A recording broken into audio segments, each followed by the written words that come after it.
morning. I'm Brent Cobb. I'm on the founding team at Cybraics.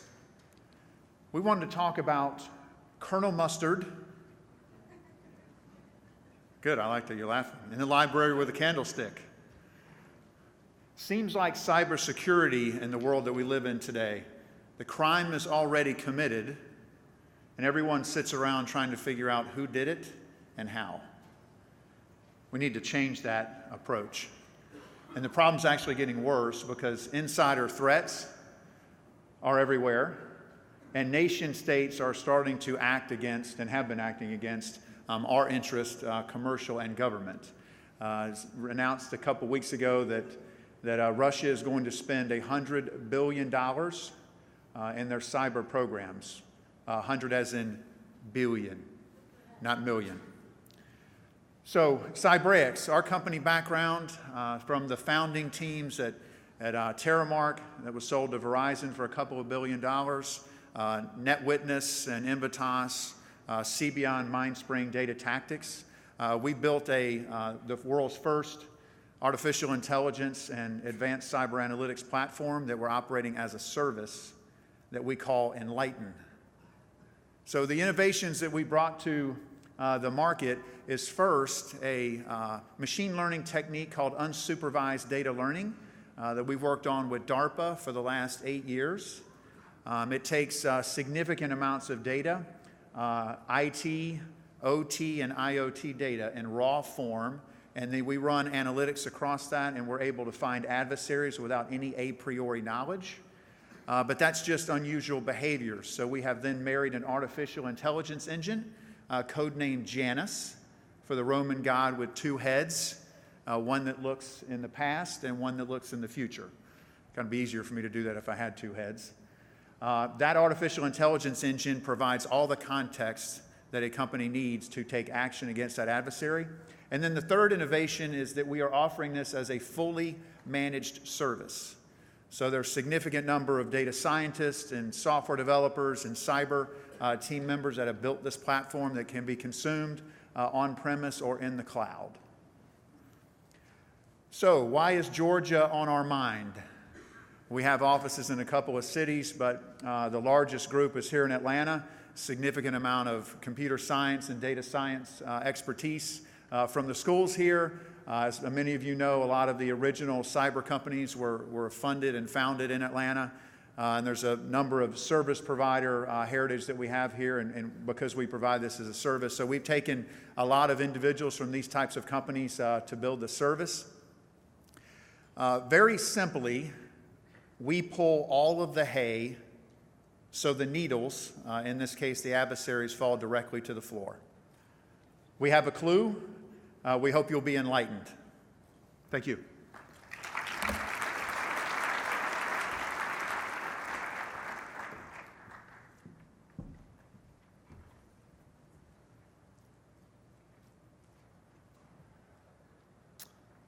Hello, everyone. My name is Eric Spett, and I am the CEO and co-founder of Terminus, and we are a B2B account-based marketing and advertising platform. So quick show of hands, who in the room knows what Terminus means as it relates to the state of Georgia? Pretty good. For those of you who don't, Terminus is the original name of the city of Atlanta.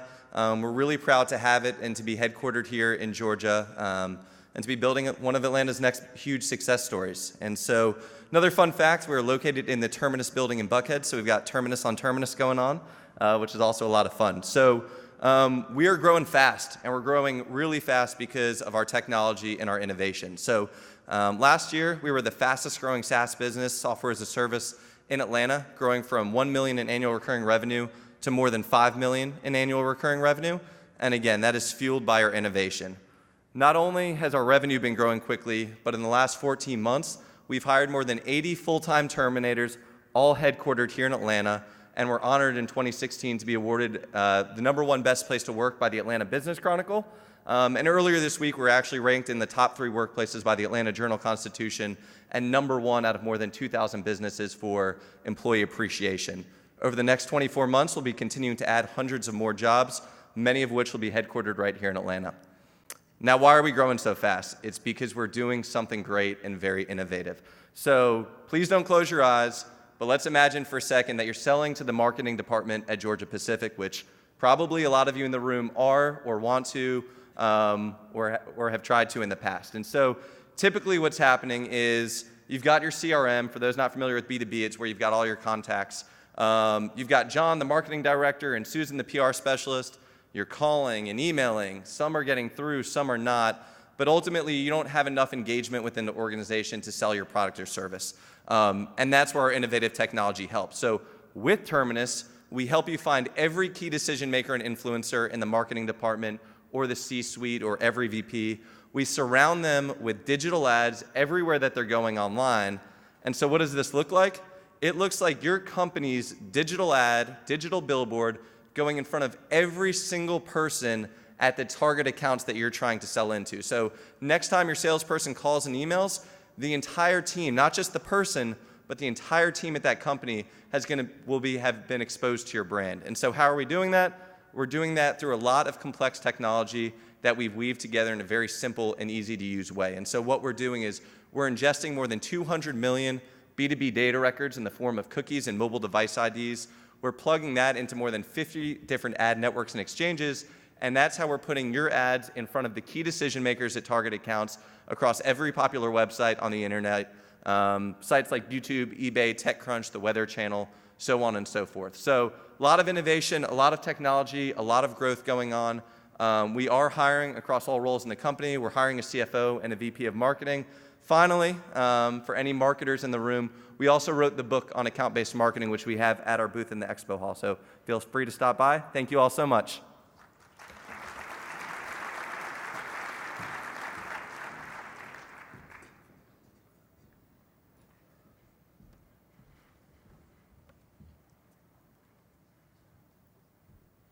Good morning.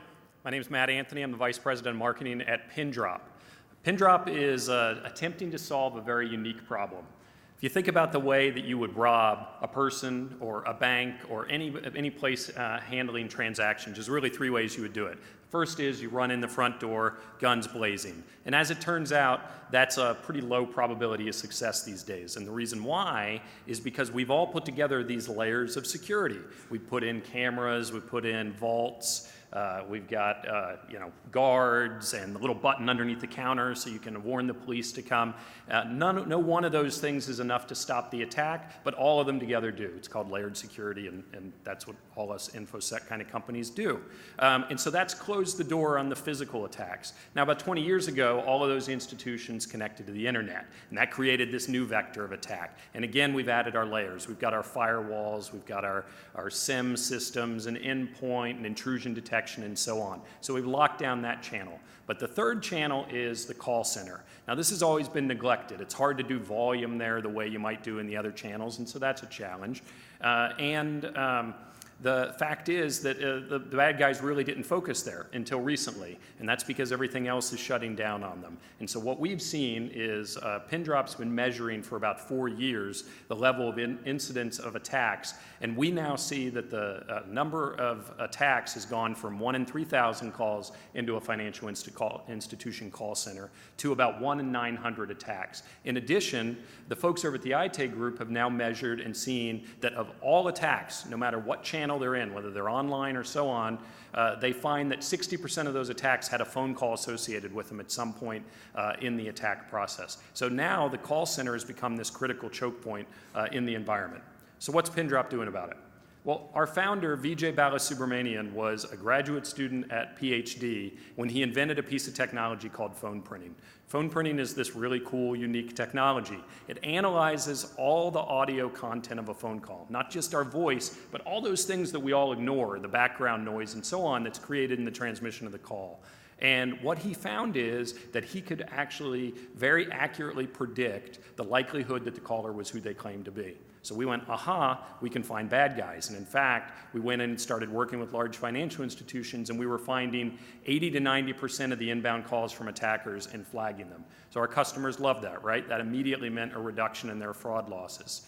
But then something fascinating happened, which is our customers also started realizing that we were doing a great job of predicting the good callers as well. So now all those other calls that were coming in where they're asking mother's maiden name, spending all this time verifying those calls, they were actually able to reduce that call time. And not only did that reduce their cost, but it improved their customer experience because people don't like doing those things. And so we now found that we had these two major business impacts on our customers. So we did the thing I just described in terms of layered security. We added in other technologies like phone number reputation, voice printing, and so on. And when we put all that together, we've been pretty successful. We've now analyzed in the 5 years we've been around over 500 million calls. We have customers in North America, Latin America. We just opened up the UK with Lloyds Bank, and we're moving into Europe, and it's all happening right out of Midtown Atlanta. Thank you.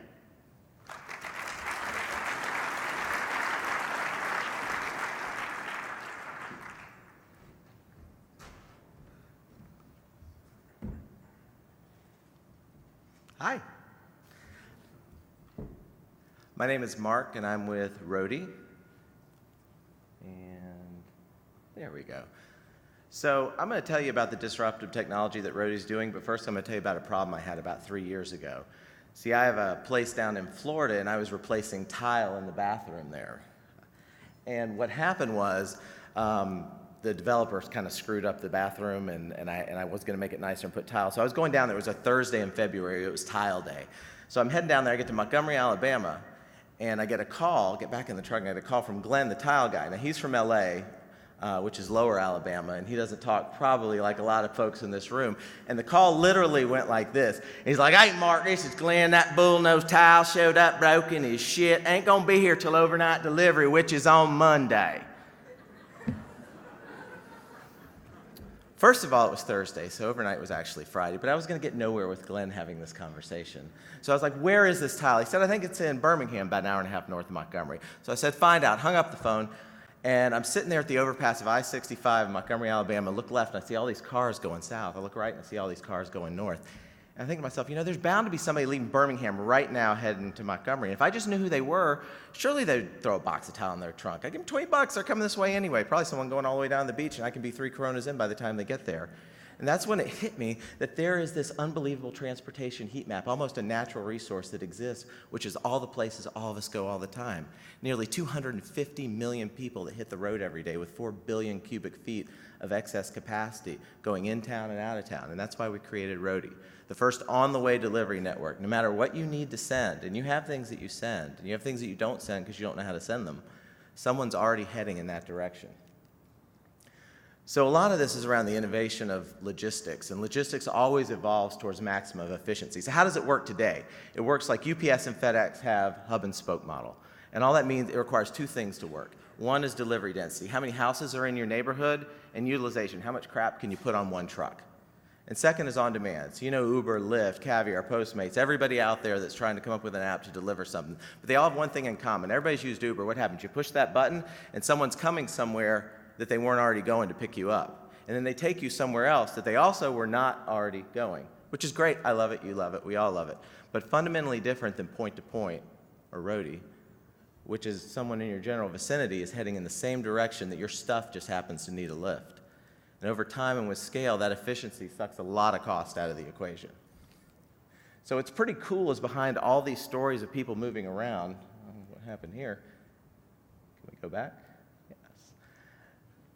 There are all these people and personas that are in there. This slide, for some reason, continues to move. So there's local commuters, Uber and Lyft drivers that go, I'm just going to keep hitting this, and this will be interactive for everyone.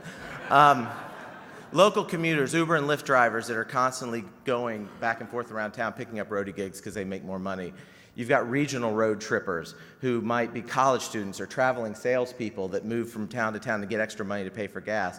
And long-haul truckers are retirees that are constantly going across the country, all these people coming together. And what's cool, it's kind of like the human circulatory system. So you have all these arteries and veins that you're measuring pressures and distances and where everybody's going. And all these algorithms that we take in result in a simple text message on your phone that say, hey, do you want to make $80 on your way to the beach? You want to make $20 on your way to work today?